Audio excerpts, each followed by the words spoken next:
Ethan, I'm a little hazy on where your loyalties lie. With you. How the hell do I know that? First of all, you are much better company than Sonny Corinthos. And secondly, I know Sonny set you up. All right, and it pisses me off. The man plays way too fast and loose with people's lives. Agreed.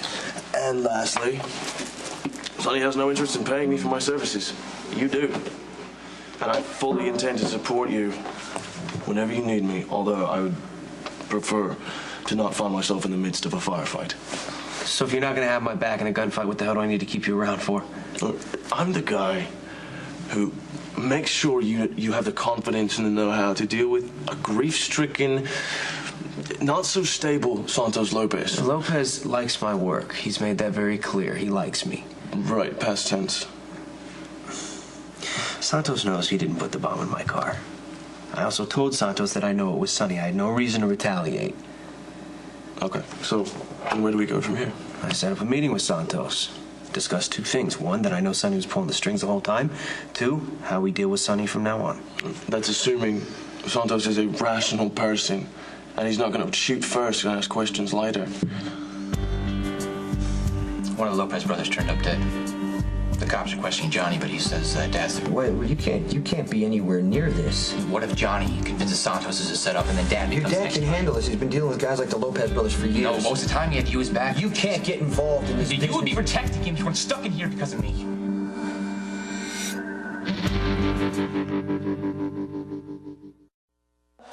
That nurse was only making a constructive comment. Well, obviously I didn't agree. He suggested screening for high blood sugar before prescribing the drug. Okay, but it's unnecessary. And by the way, I do not need a nurse to tell me how to I am prescribe trying meds. to cultivate an environment where all members of the healthcare team work collaboratively. Great. Well, that sounds like a pep talk from Human Resources. Where's this coming from?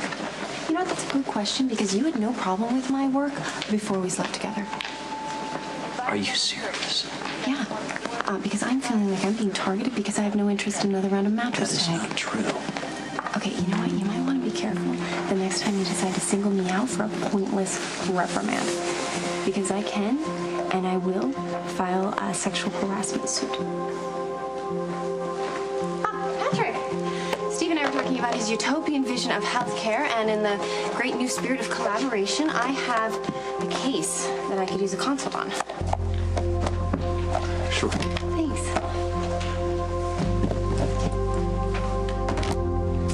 Well, I did my good deed with Lucky last night, and now I'm all yours. I'm ready to be creative.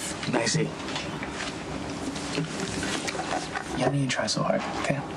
Excuse me?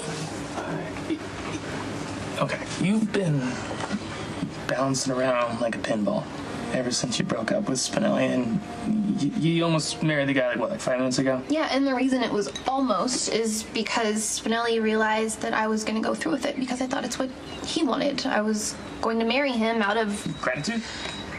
Oh, it's the same reason you and I had sex, because I saved your father's life. Okay, look, the surgery was brilliant, and yes, you did a wonderful job. If I got a little carried away while I was thanking you, I'm not surprised.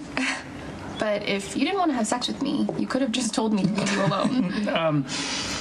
Yeah, how would that have gone? No, I did, and it was great. It's just, you get emotional sometimes, and then you act out in some pretty destructive ways. Where are you going with this? I asked Robin and Patrick about your history with Lucky.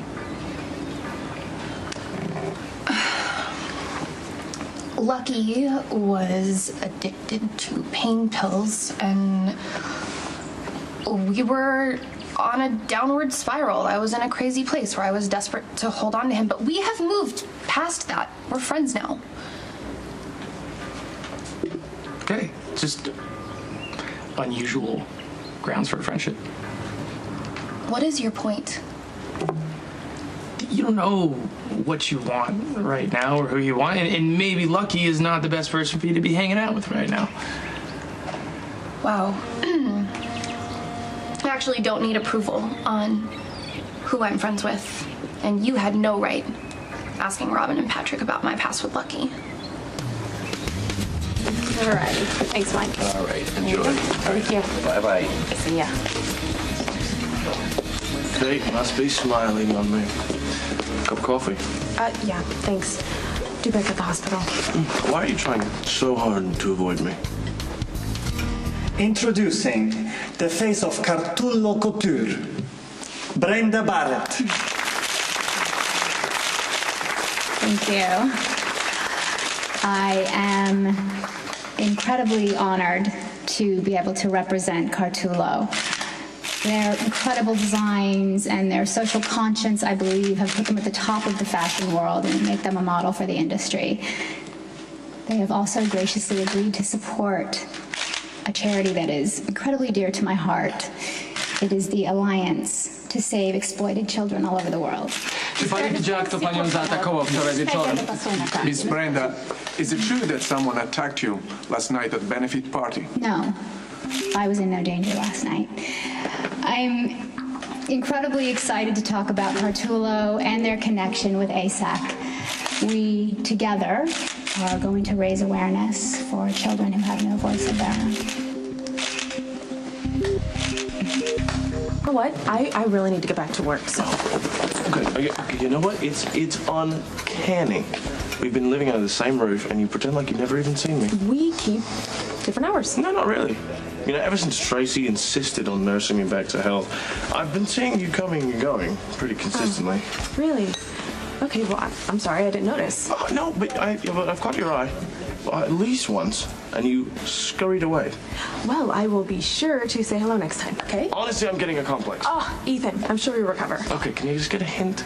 Okay, just some tiny little kernel of insight into this crazy Okay, fine, world. I can't stop thinking about you, okay? I almost let you die, and then when you were recuperating in the hospital, you would make these jokey come-on lines like, oh, hey, Maya, here we are, all alone in a room with the bed, and that was seriously lame and annoying, but then you were thoughtful and you were there for me when I froze up, which was seriously sensitive, and you helped me get past it. And I don't know, it's just so confusing because you're this odd combination of wonderful and exasperating, and you're stuck in my head, which is even more exasperating. And you know, I'm gonna be late.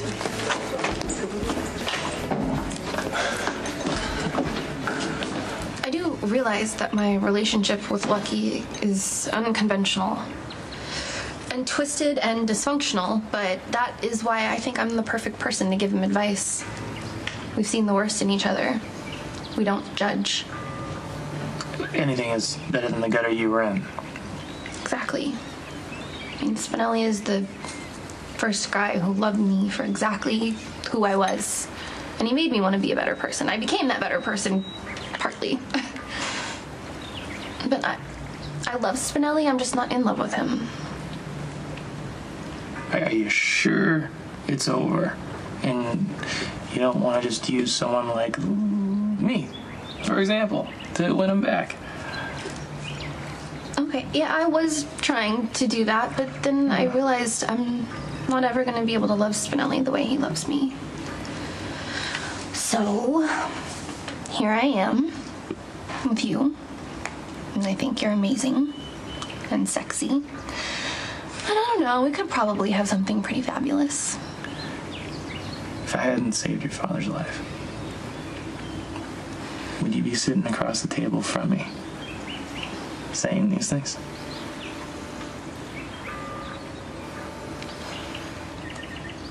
Well, there's my answer. Patrick. Yeah. Doctor just called from Mercy about a drug protocol Robin's been working on. He'd love to hear about her research. Any idea when she'll be back? Robin's mom, Anna, is in New York for a few days, so she brought him in to visit. She said she'll be back on Friday. I'll let Dr. Range know. He'll probably want to meet more on Monday. Sounds good. Oh, you know what? Oh, I gotta leave early. I have a personal matter to attend to. Thank you.